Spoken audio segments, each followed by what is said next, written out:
हम सभी जानते हैं कि भगवान राम को 14 वर्ष का वनवास हुआ था। लेकिन क्या इस वनवास में भगवान राम की भी सम्मति थी, या भगवान राम ने कैकेयी से यह वचन मांगा था कि तुम मेरे लिए 14 वर्ष का वनवास मांग लेना? हाँ, ये सच है कि भगवान राम ने कैकेयी को इस बात के लिए प्रेरित किया था कि वो मेरे लिए यानी राम के लिए 14 वर्ष का वनवास मांग ले। बात उस समय की है जब भगवान राम 6 या 7 वर्ष के थे।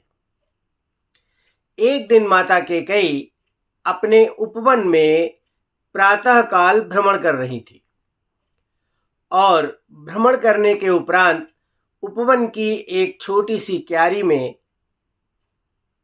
पुष्प का आनंद लेने के लिए बैठ गई।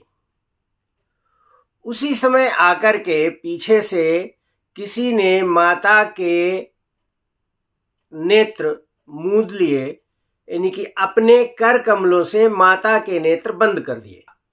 माता ने सोचा कि ये कौन है जो मेरे नेत्रों को बंद किए है। पीछे से आवाज आई कि माता, पहचानो मैं कौन हूं। मैं अभी बताती हूं कि तुम कौन हो। हाँ मां, बताओ, लेकिन एक शर्त है। राम ने कहा कि इस खेल में एक शर्त है। क्या शर्त है? इस खेल में हारने वाला जीतने वाले की बात मानेगा, जीतने वाले की शर्त पूरी करेगा। कैकेयी बोली, मुझे ये शर्त मंजूर है। भगवान ने कहा, तो बताओ मैं कौन हूं। अब कैकेयी सोचने लगी कि भरत मेरा बेटा है और भरत ऐसी शैतानी कभी नहीं कर सकता है। हाँ, शत्रुघ्न जरूर कर सकता है।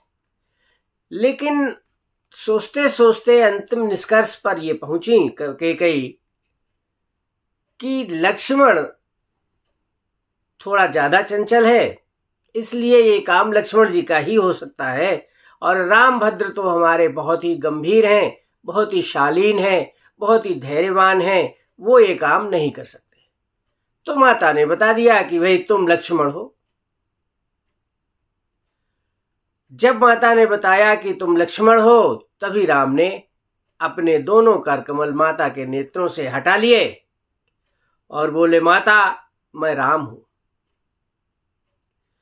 कैकेयी कहती है, राम मैं शर्त हार गई हूं, अब बोलो तुम्हें क्या चाहिए। राम ने कहा, माता मैं आपसे पहले एक वचन लेना चाहता हूं। बोलो बेटा, क्या वचन चाहिए?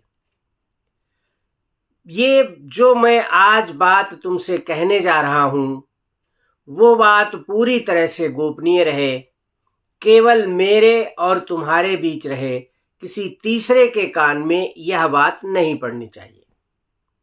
कैकेयी बोली, नहीं पड़ेगी। ऐसी कौन सी कठिन बात होगी, ऐसी कौन सी मुश्किल बात होगी जिसे मानना मेरे लिए मुश्किल होगा। राम कहते हैं कि माता, इस बात को मानने से आपको कुछ कष्ट होगा। कोई बात नहीं बेटा, अगर आपको सुख मिलता है तो मुझे कष्ट हो जाए, मुझे कष्ट की कोई परवाह नहीं है। पहली बात तो यह है माता कि अगर आपने मेरी ये शर्त स्वीकार कर ली तो आज के बाद दुनिया में कोई भी व्यक्ति अपनी बेटी का नाम कैकेयी नहीं रखेगा।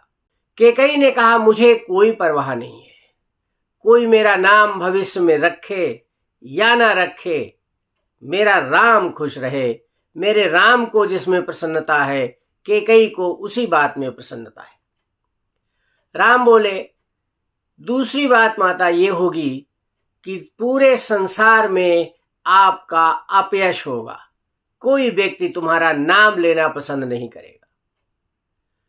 कैकेयी ने कहा, मुझे इस बात की भी परवाह नहीं है।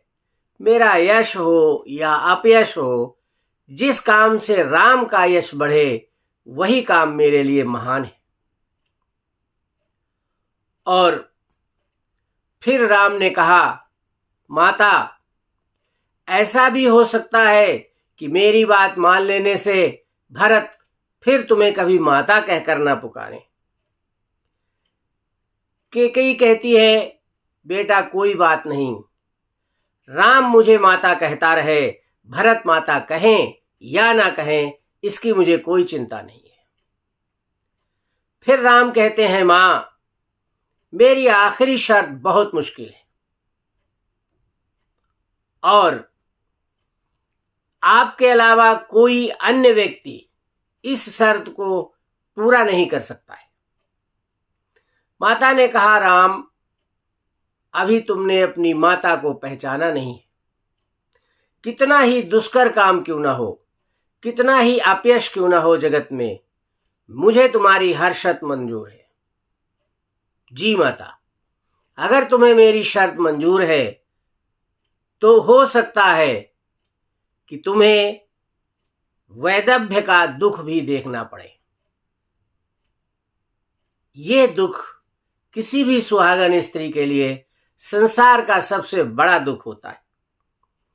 इस बात को सुनकर के, राम की इस शर्त को सुनकर के माता थोड़ी देर के लिए चिंतित हो गई, कुछ देर के लिए शांत हो गई। फिर बोली, प्यारे बेटा राम, अगर तेरी खुशी इसी में है तो मैं वैधव्य का दुख भी सहन कर लूंगा। मुझे बताओ तो करना क्या है। जी माता, अब मैं तुम्हें अपनी 2 शर्तें बताता हूं। बताइए। पिताजी के पास तुम्हारे 2 वरदान थाती हैं? हाँ हैं। मेरा विवाह हो जाने के उपरांत महाराज दशरथ मेरा राज्याभिषेक करने की तैयारी करेंगे और जब राज्याभिषेक की घोषणा हो, यानी राज्याभिषेक के दिन से 1 दिन पहले ही तुम पिताजी से 2 वरदान मांग लेना। कौन कौन से? पहले वरदान से मेरा 14 वर्ष का वनवास मांग लेना। माता आश्चर्यचकित हो गई। राम, तुम ये क्या कह रहे हो? तुम्हारे बिना ये माता एक क्षण जीवित नहीं रह सकती है। फिर तुमसे 14 वर्ष अलग होके हम जीवित कैसे रहेंगे? राम बोले, माता, 14 वर्ष तक अगर मैं वनवास में नहीं रहूंगा तो जिस उद्देश्य के लिए मेरा जन्म हुआ है, मैंने अपना रूप धारण किया है, मैंने अवतार लिया है, वह उद्देश्य कभी पूरा नहीं हो पाएगा। माता, तुम्हें ये मेरी बात माननी ही पड़ेगी। कैकेयी अपने दिल पर पत्थर रख के कहती है, बेटा मैं तुम्हारी ये बात मान लूंगी। दूसरी शर्त बताओ। राम कहते हैं कि मेरी दूसरी शर्त है कि तुम दूसरे वरदान से राजा से भरत को अवध का राजा बनाने का वरदान मांग लेना। भरत अवध के राजा बने। कैकेयी कहती है, बेटा तुमने मुझसे 2 शर्तें ऐसी कहलवाई हैं, दुनिया की कोई माँ अपने बेटे के साथ ऐसा व्यवहार नहीं कर सकती है कि माँ के जीते जी बेटा वनवास को चला जाए और उसका जो उत्तराधिकारी होने का अधिकार है वह अधिकार उससे छीन लिया जाए। परंतु बेटा राम, तुम्हारी खुशी के लिए मुझे तुम्हारी दोनों शर्तें मंजूर हैं।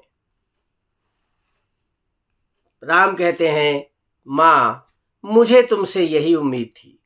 मेरे परिवार में कोई दूसरा इस काम को करने के लिए समर्थ नहीं था, इसलिए मैंने तुमसे ये 2 वरदान मांगने को कहा है और ये जगत हितकारी वरदान है, इससे जगत का कल्याण होगा।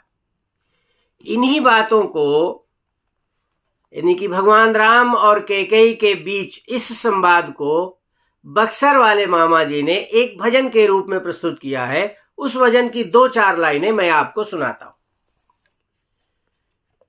एक खेल किया रघुनंदन ने, बचपन में मझली मैया से। बिजयनी सदा थी कैकेयी, हारी निज राम रमैया से। एक खेल किया रघुनंदन ने। एक दिन रघुनंदन दबे पांव, औचक पीछे से आ करके।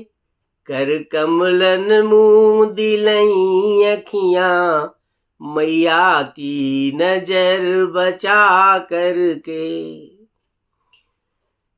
एक खेल किया रघुनंदन ने। गही मौन रहे कुछ देर प्रभु, मुख ते नहीं कहत कछु बैना। अंतर गर्भित है मूक प्रश्न, बतलाओ मुंह देख को नैना। नटवर की अग्रिम लीला का, अति गूढ़ भेद मां पा न सकी। भर सके अनुमान लगा करके भी, नाम सही बतला न सकी। जय श्री राम। मुझे उम्मीद है कि मेरा ये वीडियो आप लोगों को पसंद आएगा। अगर पसंद आए तो कृपया इसे लाइक, शेयर और इस पर कमेंट करें। और मेरे YouTube चैनल भक्ति भास्करम को सब्सक्राइब जरूर करें, जिससे इसी तरह के नए नए विषयों पर बने मेरे वीडियो आपके पास सर्वप्रथम पहुंचे और भगवान सनातन धर्म का प्रचार प्रसार होता रहे। धन्यवाद। जय श्री राम।